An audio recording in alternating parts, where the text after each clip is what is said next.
Hello, everyone. Hello, and welcome to the latest episode of the Creative Confidence Podcast. I want to give a shout out to Diane and Sandra and Joanna. There's a lot of you who are already chiming in and saying hello. So, hi, I'm Kalita Stafford, Executive Design Director at IDEO. I am thrilled to welcome Caricia Catalani to discuss techniques for giving more impactful presentations and why it matters when you're doing innovation work. Welcome, Caricia. Oh, thank you so much for having me, Co. It's so wonderful to be with you all and with all of you from Ecuador, Minneapolis, Germany. Wow, what an incredible opportunity. It is. And so many of you are doing this already. So you who are joining, listening, we love it. Tell us where you're calling in from, join the chat. As you know, for those of you who've been with us before, we always open up the last portion of our podcast to questions. So feel free to share them in the chat. Caricia is going to share not only some great experience and guidance for impactful storytelling, but she also has immense expertise in healthcare and innovation. So for those of you who have questions in any of those arenas, Caricia is your person today.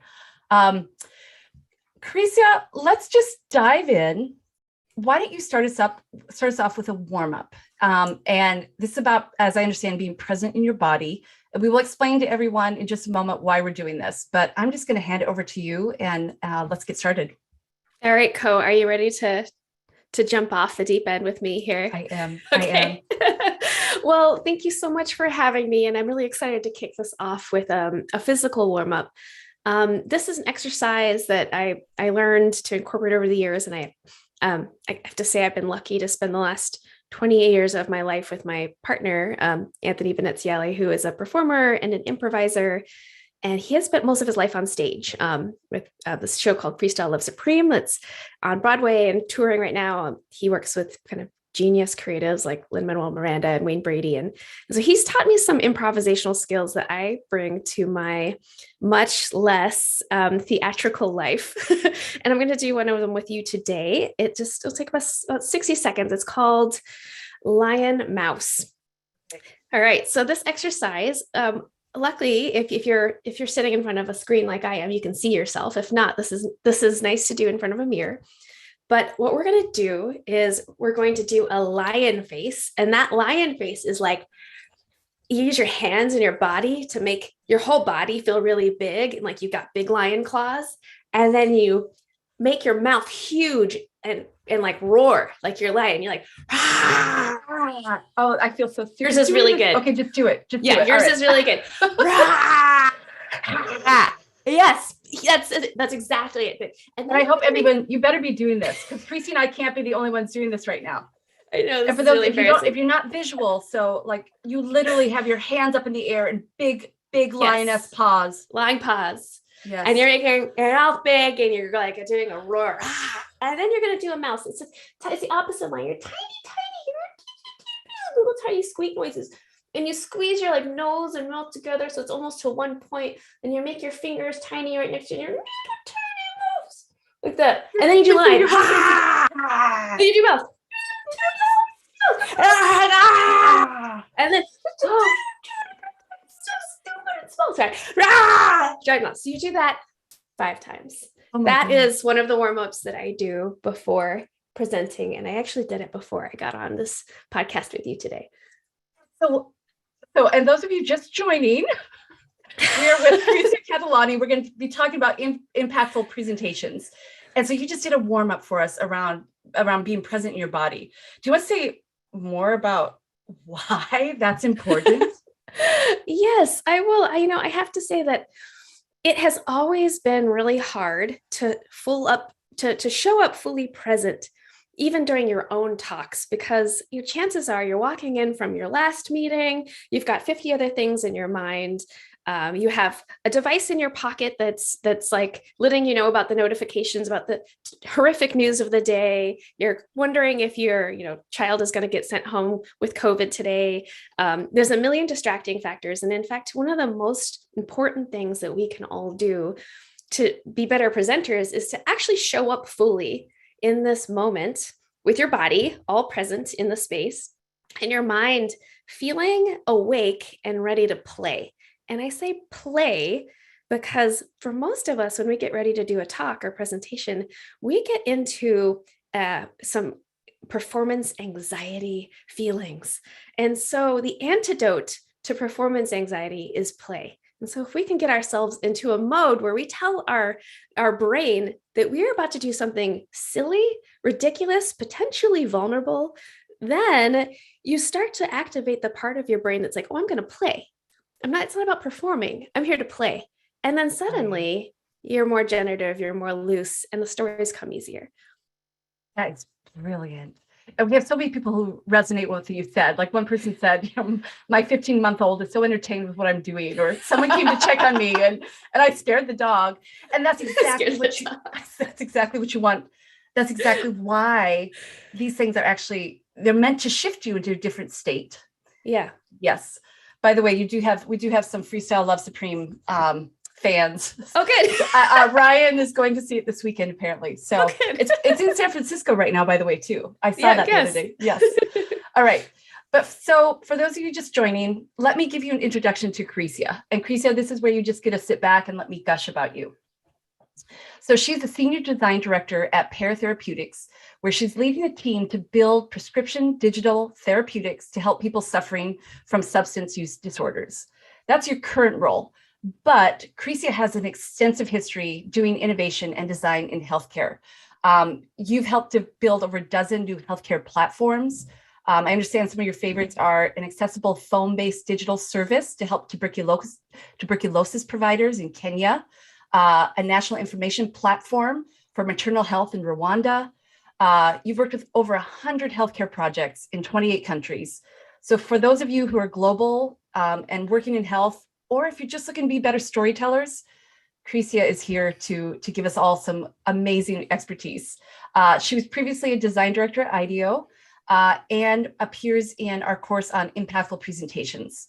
So welcome, Caricia. We're thrilled to have you.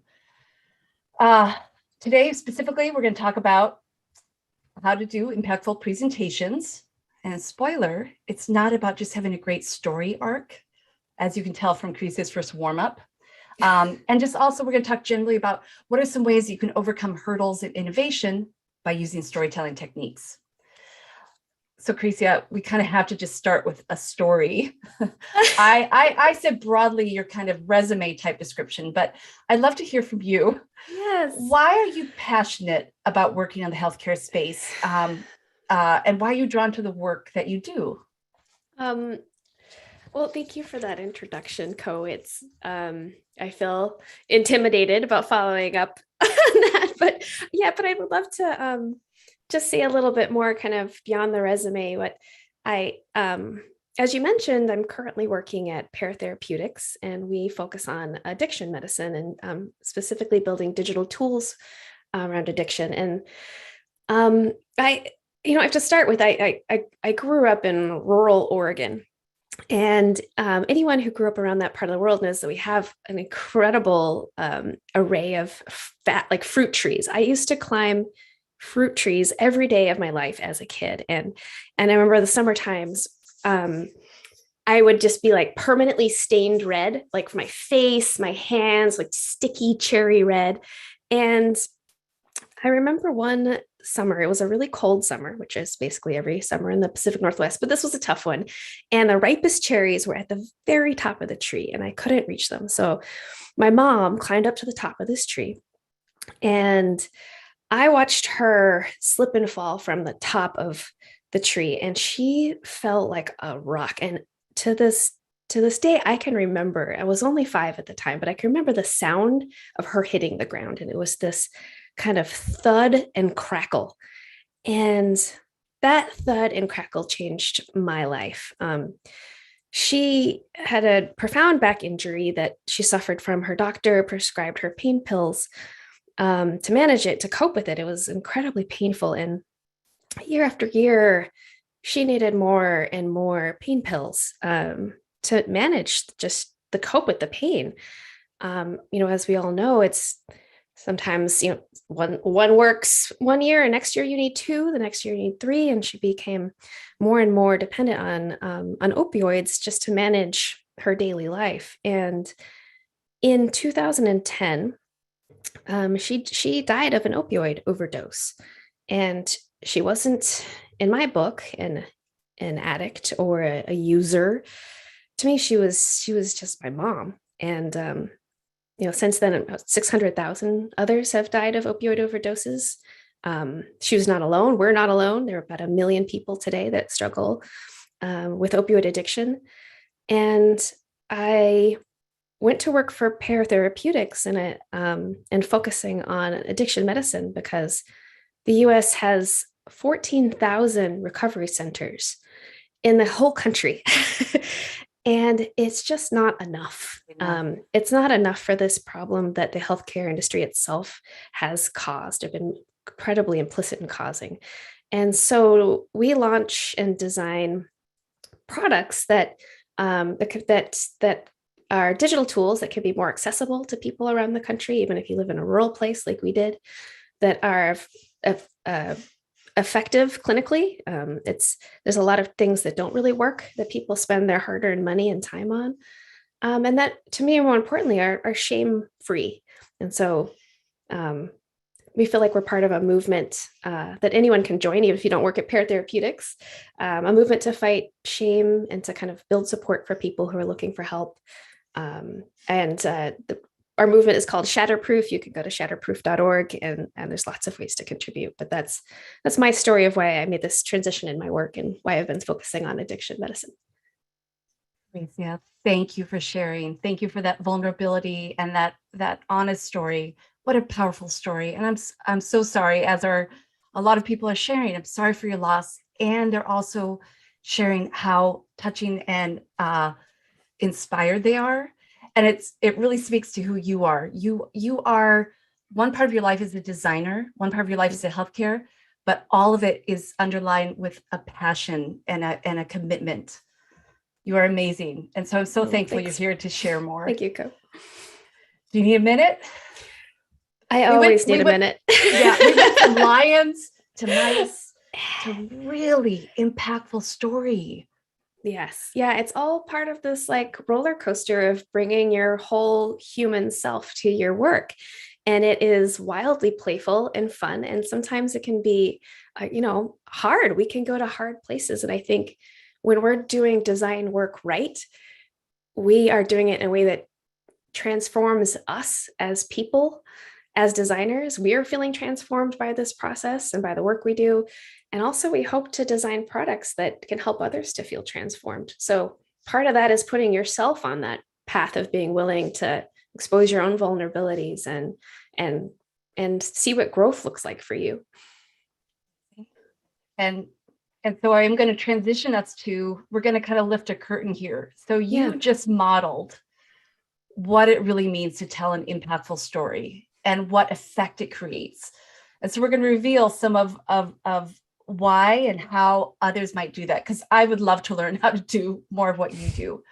And so I understand you have a framework, and we're gonna spend a few minutes on this. We're gonna put up on the screen like 5 elements of impactful presentations. Can you just share first, where does this framework come from, and just what are these 5 big ideas, and then we're going to go into it in a little bit more. I'm going to follow up with some specific questions. Yeah, absolutely. Well, this framework comes from the world of improv performance, and specifically, we talked about Freestyle Love Supreme. They've launched a program called FLS Plus that's all about teaching kind of non-theatrical performers this framework and skills they might need to, either be more effective in the boardroom or in the Zoom meeting or in communications and conversations with those we care about. So a lot of this comes from there, and it has, among the many things I've learned, these 5 tenets really have been brought into my work in my life as a designer and as a storyteller. And those are presence. Presence is about getting into your own body, getting your mind prepared, whether that's doing lion and mouse or, one of other dozens of totally embarrassing 60-second exercises. Originality, which is ultimately about finding your authentic voice so that your presentations are more about bringing your real self to your storytelling, rather than feeling like you need to fake a performance or pretend to be someone you're not. inclusion, which is sort of related to the yes both or yes and approach that is a big part of improv. And this in presentation means using your body language, your words, and engagement techniques to play well with others, to share space. And in sharing space, it's not always about you being front stage, but it's often about being a good scene partner or a good audience member for someone whose voice doesn't tend to be centered. And so how do we center others' voices and be better scene partners, better allies, better audiences? The narrative is the part that people are usually most familiar with. It's the technical part, the story spine. I love the Pixar story spine. I use that in a lot of my stories, whether it's a 60-second story or an hour-long story. And then transformation. That's ultimately about what's the change you want to inspire. So what's the ask? How do you want people to feel? What do you want to have stick with them afterward? So those are some of the elements that I use and bring into my own storytelling. We have so many great, thank you, Caricia. We have so many great questions, like even one, Malathi saying, I've never seen inclusion on one of these lists. Love to hear more about that. And yes, so would I. And I know that's an area that you're very passionate about. So why don't we go there first? Tell me more about the inclusion element. In particular, there's two pieces I'm really curious about. You mentioned something around how to share space with your audience. Yeah. What does that mean? And then I have a follow-up I want to ask too. Yeah, that's a good question. Well, I think about this kind of in terms of sharing space with your audience. I think that in the story I started out with, I picked a story that feels particularly vulnerable to me. It's vulnerable because it's true. It's vulnerable because it's hard. But also I have found in my own work and in my own presentations that when I go out on a limb and share something vulnerable about myself as a leader in an organization, as someone who is leading design, but also like managing and supervising and doing the day-to-day work of being an ally and at work and in my life, I find that when I tell a vulnerable story, it creates space for others to know that it is safe to tell their own vulnerable stories. And I think that many of our stories in our minds, we've been told that who we are or what we have to say is inappropriate for the workspace. It's or it can be very scary. Very scary. Yeah, it can feel absolutely risky. So I think I hope to go out on that limb first, and by going out on that limb, create the space for others to do so. And when they do, I have, and this is something you learn in improv or in performance, as a listener, you have almost a more important role than you do as a speaker. Being a listener is about like making sure that your face looks pleasant. For those of us like myself who have a little bit of like resting, concerned face, like in my resting state, my face literally looks worried. So I have to actively hold my face in a way that looks pleasant and welcoming. I have to hold my body in a way that looks like the speaker is about to throw a ball to me and I'm about to catch it. I'm like, I got you. And I think like using our language in a way that demonstrates like just our own humanity and inclusion. And so I think, in my story, for example, I'll talk about people who are struggling with addiction, which is a really different thing from saying addicts. In healthcare, we have a tendency to refer to people as their condition, like someone with AIDS or, people who have STIs. These are not diseases. These are people. And so I think, although that's a shorthand in healthcare, it gets us into the habit of not using language that's more inclusive of putting people's humanity first. So I think there's lots of ways that inclusion is a critical part of being a good presenter and about being a good listener. Yeah, I love that build of it's not only the role of the presenter, it's the role of the audience. I mean, Caricia, I didn't know what story you were going to tell. And I have to admit, you started telling your story and I started multitasking. I started looking at the chat and just so hard. And I wasn't giving you my full attention. And then you drew me in as you drew in everyone, and it created a much different dynamic. And it is all of our roles, especially in Zoomlandia or when we are in digital spaces, to be fully present. That's part of how we create inclusion. Yeah. And what a gift like your attention is. And I hear people refer to attention as the new oil of our economy, and it's not just a way of prioritizing our economics, but it's the ultimate gift of our time, when we have 15,000 things always vying for our attention, when we're able to focus on one person, on what they're saying, and really listen and not be checking our email or Slack at the same time, that's an incredible gift. And it makes people braver, and it makes people feel like they are well held if they're going to take center stage, if they're going to center their voice. Like you said, every act of storytelling is an act of vulnerability and bravery in itself. Do you want to share deconstruct for us any other elements from that framework that you used in your story, in that opening story, that you want to highlight? Yeah, absolutely. Well, I think it goes, as you put it, it goes well beyond a good story arc. And a good story arc is good. Someone did ask, what's the Pixar story arc? And somebody did put in the chat the story arc. So yes. So we'll let folks follow up there. Yes.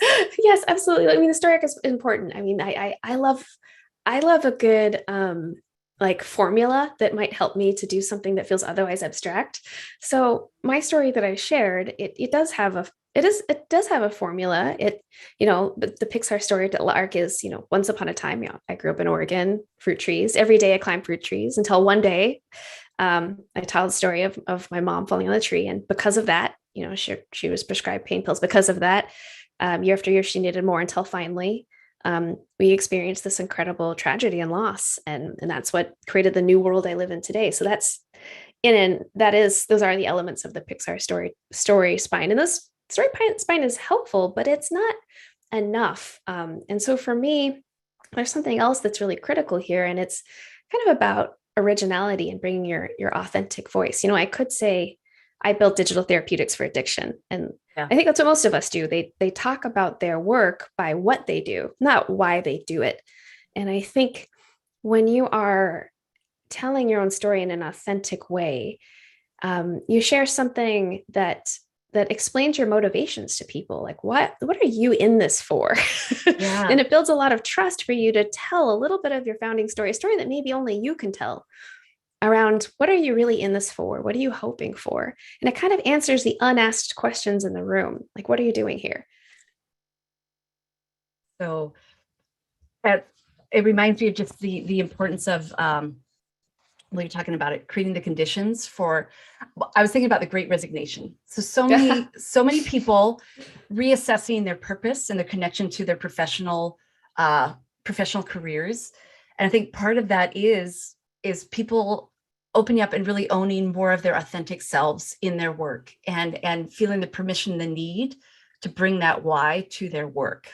And so, so you're giving us all the tools to be our more authentic selves in our work, and just to talk about why we're there, why we do what we do.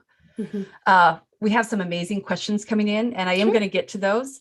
I just want to, one other thing, just Caricia, you've given us a lot of, this framework gives us a lot to think about. Do you have any other just quick tips, like one or two things that any of us can try this week to start to be more present or more inclusive, or more transformational in our storytelling? Absolutely. Well, I love the prompt, because I myself am someone who's always like, great, now tell me what to do. Like, give me something that feels operationalize that for me. So I would say a couple quick tips. One is take 60 seconds to do a warm up before your next presentation. It makes a world of difference, especially if you're someone who feels stage fright, performance anxiety. If you tend to get cold, sweaty palms before a talk, I always get nervous before a talk. I just consider that part of my process. And I'll go into like a bathroom at work, literally close the stall and do some of these ridiculous warm-up activities. And there's dozens of them. Lion Mouse is just one of them. There's other warm-ups. The most important thing is that you get yourself into a playful state where you actually kind of laugh at yourself a little bit, and get ready to do something that, instead of feeling risky, just feels playful. It really does get yourself into a better spot neurologically. And I'm not going to get into the neuroscience right now, but if you are that kind of love that to geek out on it. Dr. Charles Lim, who's at UCSF, has been working with improvisers, putting them in MRI machines and having them do these kinds of 60-second warm-up activities, and have been discovering that you then engage a wildly different part of your brain, which is about generativeness and playfulness and an unrestrained, less white knuckly version of yourself. So there's some good science here, but mostly just give yourself the gift of 60 seconds. We don't always have it, but you can steal it. So that's one tangible trick. And the other that by the way, we had someone ask about that. So Ahmad, thank you for asking. And Caricia, you already answered it. So can you repeat the researcher? Oh yeah, Dr. Charles Lim. He works at UCSF, and he's done a TED Talk on musical improvisers, but then he also works now with improvisers of all kinds. And he is the scientific chief officer of the FLS Plus that I mentioned earlier. And so I've had the pleasure of getting to work with him and see his MRA work myself. What an incredible scientist and musician himself, who works using improvisational skills and bringing them into helping us to understand how they work in our brains and how they change us neurologically. Wonderful. So you were about to say another tip. Oh, yes. Yeah, this is a quickie too. And that's just, I would say, practice the 90-second version of why you do the work that you do. I think we all are pretty good at articulating what we do, what's our title, what's our role, what are our responsibilities. But is there a 90-second version of the why? And make sure the story is authentic to you, that it reveals something true about yourself. And it's not a version of the story anyone else could tell. That's an important detail, not one that anyone else could tell, even if they had the same title. Right. Yeah. Yeah. Wonderful. So Caricia, I have one more question, and then I am going to go to the audience questions because we've got some wonderful ones that I know you're going to love to answer. Let's just turn the corner just for a moment here and talk a little bit about, so why are presentation skills an important part of your toolkit as a leader, as an innovator? What do they help you accomplish within your professional field? And we have a lot of people asking questions around that, like speaking to bosses, putting forward ideas that seem crazy. Yeah. So what's the role of storytelling in healthcare and in your innovation work? Yeah, that's a really good question. And Co, I know that, when we were working together at IDEO, it felt like it was really easy to be like a fun, zany creative who brought yourself to work, because that was wildly encouraged in your environment. And all day, every day, everyone just only thought about how can we make ourselves more creative and impactful. And, and I loved that role, but now I work in a context of healthcare, and I'm surrounded by a lot of people who are extremely serious about their work, and their seriousness is an important thing to respect and to acknowledge. We have wildly challenging goals of being impactful, but also having a business that can balance its budgets. And so a lot of our conversations are about revenue this quarter, not like in the future, like not in the sort of wonderful blue sky place we hope to design for, but like right now, so we can keep the lights on. And so I found over the years that I really had to gear my storytelling and to become more empathic toward the audiences that I hope to impact. And what I mean by that is, like, I now walk into a boardroom, and that boardroom sees human-centered design as a nice to have and revenue this quarter as a need to have. And so I've had to change my approach to communicating. In the past, I really thought that my job was about educating, like, hey, is everyone here to learn from me about human-centered design? Let me tell you about like generative thinking, where you do some brainstorms. And I would really bring my words and my approach to trying to educate people about why they should care about design. And I feel like I experienced just so many falling on my face failures where people would say, like, you have it so put together, and you feel that way? Really? Oh my God, all the time. Just being no one will say to my face, no, that's dumb, or that's not important to us, or we don't want patient-centered tools. But what they will do is cut your budget and not give you more resources and staff, or say like, oh, you can do that, but you have 2 days to do it, not 2 months. And so what I found as a way of getting actually everyone on board with the resources and time that I need to work is I started telling my stories using the words that they care about as opposed to the ones I care about. So That's what right you mean now, by empathy for your audience whom you're trying to impact. yes, it's so important. Yes. So right now at Pair, we're really focused on acquiring more customers. So, well, designing for human centeredness, for dignity, for inclusion, for beauty, those are the things I care about. Instead, I say that I am driving demand to increase customer acquisition next quarter. And these are the resources I need to do it. So I think, to me, my storytelling has been much more about what words do they care about? Demand, customer acquisition, this quarter, revenue.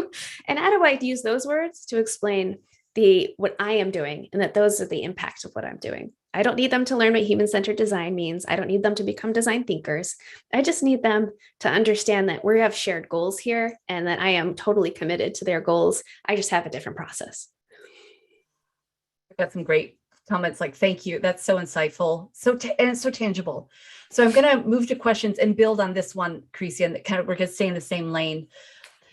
Again, so this is from Kelly, and this is about work presentations. And their question is, how do you weave an authentic narrative into a presentation that has a lot of functional ground to cover?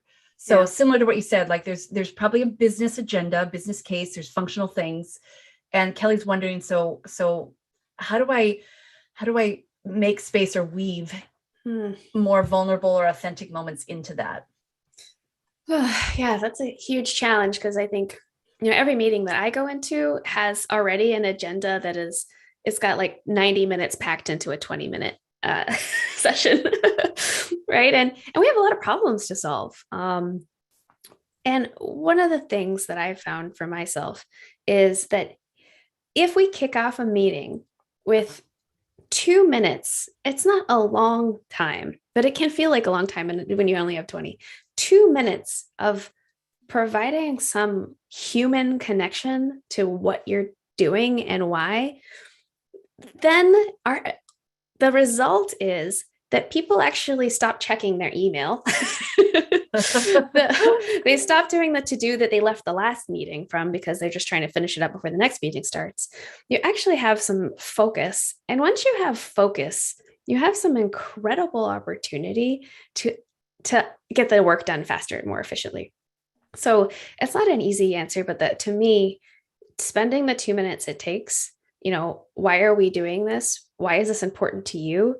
Like not only sharing your story, of course, but as I said before, like making sure that others bring that to bear so that you understand what's really motivating them and they have an opportunity to bring this to the whole group. I think it can have a profound effect on being able to work more efficiently during the rest of your meeting. But I hear you, these functional priorities are like, you're literally trying to get through the check boxes and they all feel like you have a million operational things to discuss. I wouldn't leave, however, authentic storytelling to the employee engagement happy hour at 4:00 that no one attends. Bringing your whole self to work is not just for the fun moments. It's absolutely a critical part of establishing trust with the people around you so that when you have an idea about how to solve the functional problem, people actually care about what you have to say. Yeah. So let's stay in this topic because you touched on it. That's so helpful. There's a theme of making good use of time and boiling down. We have a couple questions from like Susie and Catherine. Even I just saw one. Feels like a 90-second takes an hour to write. But yeah, do you have any tips for how to, when you have limited time, where to really focus the attention? Yeah. Let's say it is 90 seconds. Well, the story I told, I don't know how long it felt to you all, but it took 90 seconds when I timed it beforehand. So it may have felt like a lot happened in that story, but I timed it to be 90 seconds. And it's a story that I spent about 30 minutes kind of working out the details of. And sometimes, I find for myself, I can be really, honestly, too wordy almost all the time. So if I have a story that's important to me, I will practice it and I'll actually write it down and then take away about 75% of what I wrote to boil it down to like its essence. So to me, if there's anything that's helpful about a story spine, like the Pixar story spine that I used, it's that it gives you a formula for how to boil down what feels like a long and complex personal truth into something that could take about 90 seconds. So I'm not sure if my story felt longer than that, but that's what I timed it to be. Magnificent. That's so helpful. And we have so many people appreciating, and I feel more empowered to try out and actually do some of these things. I'm going to switch gears and we have time for a few more questions. Thank you, everyone. Caricia, I wish you could see the chat. There's a lot of appreciation and support and love for this. I'm going to go to Allison. And the topic here is we're going back to that connection. So one of the things Allison asked, is it more important for an audience to connect with the speaker than the topic of the talk? On a related note, I saw another person asking, like, what if you aren't deeply connected to the topic? So I think I think we want to explore the space of you as the speaker versus the topic. What's important in that? Yeah, those are really good questions. And, I think it's not every, like, what am I doing here and what do I care about story needs to be as profound as the one I shared. And I almost felt like it was the wrong story to tell, because not everyone has like a major life trauma that led them to their career, right? But most people have something underneath that makes them believe in the work that they're doing. And, for example, I've worked with people in finance. And, largely the first time you ask the question, what are you doing here? They're like, well, I'm here to make money. But when you dig a little deeper into our why, then you can actually start to discover a little bit of like, where did this curiosity come from? Why is it that you feel like this is an important, money is empowering tool to everyone? Why do you think that everyone should be able to access it? And starting to get to people's a little bit of like connecting the dots of where someone came from and why this ended up being the place where they focus. I've worked with a lot of engineers, for example, and they're like, oh no, I like to write code. And yeah, you like to write code, but like, what is it about solving a puzzle that has always been at the heart of your life? Even as a kid, you had like worked on a Rubik's Cube one night until 2 a.m. because you just couldn't let go of this problem until you felt like you had solved it, and you want to solve it faster and cleaner each time. So it doesn't have to be a story of trauma. It just has to be really connecting to, when during your day do you feel the most energy and the most joy for what you do? And it's not all of our days, right? I'm not always running around being like, I feel so inspired by my job. But there are moments when you're like, actually, this part of my job gives me so much joy. And somewhere in that joy is a seed of why you're there and what is it about you that makes you the perfect person to be doing that job. And so I think it does require some reflection. And, is the topic at hand more important, or the person and storyteller? I think that's an impossible conundrum to solve. But I would just say that for me, I've noticed that people care about the topic that I am bringing up once they decide they care about me. And by care about, I just mean trust, find me like a valid speaker, understand that, like, actually have paid attention to even heard the topic that I'm bringing up, and feel a little bit of a kinship with the story that I'm telling, some sort of human connection where I spark something deeper in them. And when I'm telling my story, I am connected with my work. I feel, and I'm literally reflecting on the things that make me care about this topic. And then as I talk about the topic, let's say I talk about the topic of addiction medicine and how we're trying to solve it, I have engaged myself in why I'm here. And when I do that for myself, people observe that the topic is important because it's important to me, because I am actually fully invested in explaining why I think digital therapeutics is one of the most important solutions. I actually believe it deeply in my heart in that moment. And you can't fake that. You can't fake that belief. And when I am believing it, and when I am like as emotionally invested, intellectually invested for myself, that does all the work of convincing that people need Of course, I'm going to include statistics. Of course, I'm going to include some charts. But ultimately, I put myself in the position to be really invested in the topic that I'm covering because it's connected to me personally and the kind of impact I want to have in the world. And that speaks mountains. I think we all saw you just did some story jujitsu there with how you've talked about like how you can take something like IT and programming and connect it. And there's been a few comments in the chat of people feeling a bit intimidated to talk in front of their boss, or like there was one comment, as a young woman, I don't feel like I'm necessarily taken seriously. Mm-hmm. And so a lot of what I hear you saying, Caricia, is we do owe it to ourselves to take time to connect with the narratives for why we do what we do in authentic ways. And that in itself brings us closer to how people see us and how we can connect. Yeah. Oh, absolutely, Co. And I have to say, like, not all work environments create the kind of psychological safety that makes someone feel ready to go out on a limb personally in any way, nonetheless in a more kind of hurt and vulnerable place. And so I acknowledge that I think half the work here is about bosses creating the space where people feel safe to do that. And I think nonetheless, we still have to look for ways to bring our important truth to our work, because without it, our workplaces are not going to benefit from like the full breadth of our genius and of the real incredible problem solving we're able to do, of like the wild ideas we have, but we're afraid to express in public, of the ways that we think we might be doing it wrong, but everyone is terrified to speak out loud. So I think not everyone's ready to do that at like TED main stage. And so sometimes, for me, when I'm trying something out and I'm feeling particularly vulnerable, I might just do it in a coffee chat one-on-one with someone who I hope to create a connection with and an allyship with across my organization. Someone who I'm like, if we were friends, our work would be so much easier. So sometimes I do it in a more intimate one-on-one environment. Sometimes in smaller meetings. Not every meeting is set up to be the moment where you bare your heart, for sure. But I think you can create little moments that have opportunities, and whether that's you kicking off the priorities for this year and the ways that and kicking that off with some grounding and why we're all here, why you're here. Whether that's talking about your OKRs, which I know for a lot of people, it's OKR season right now.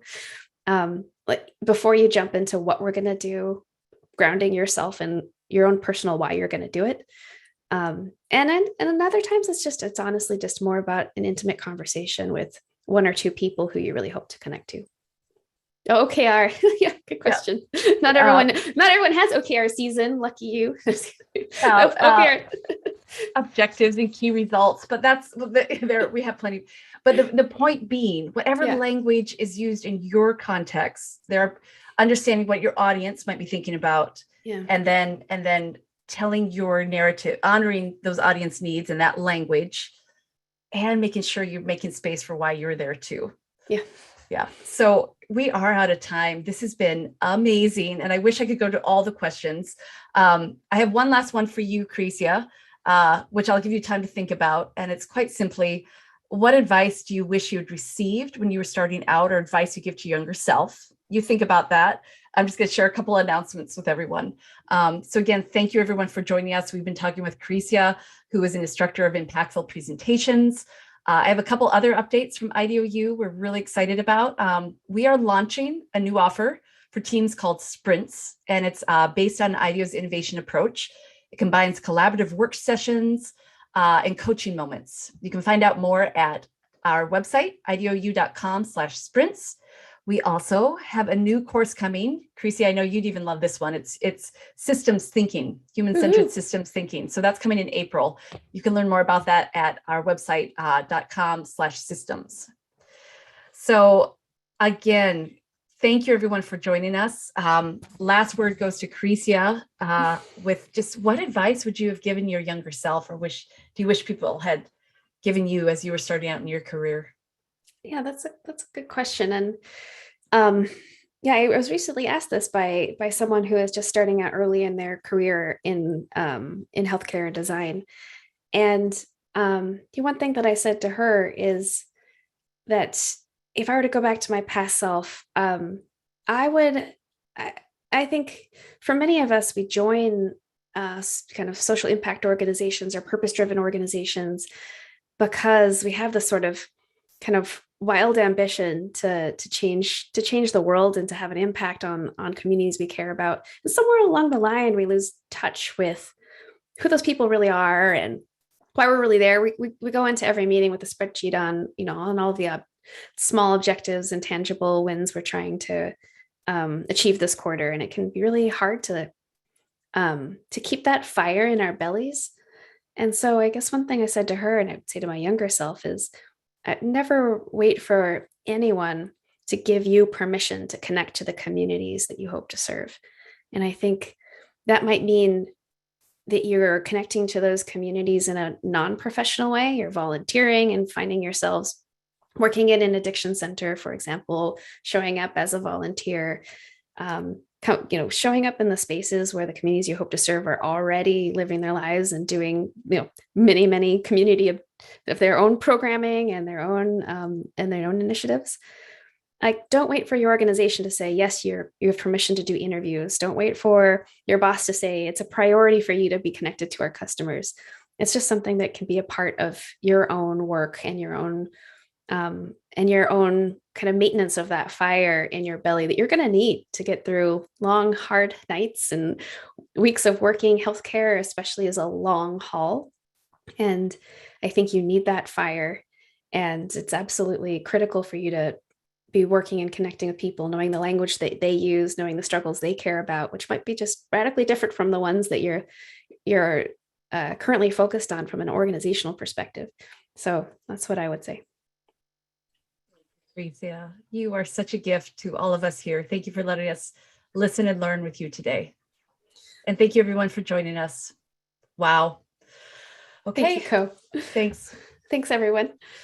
Bye.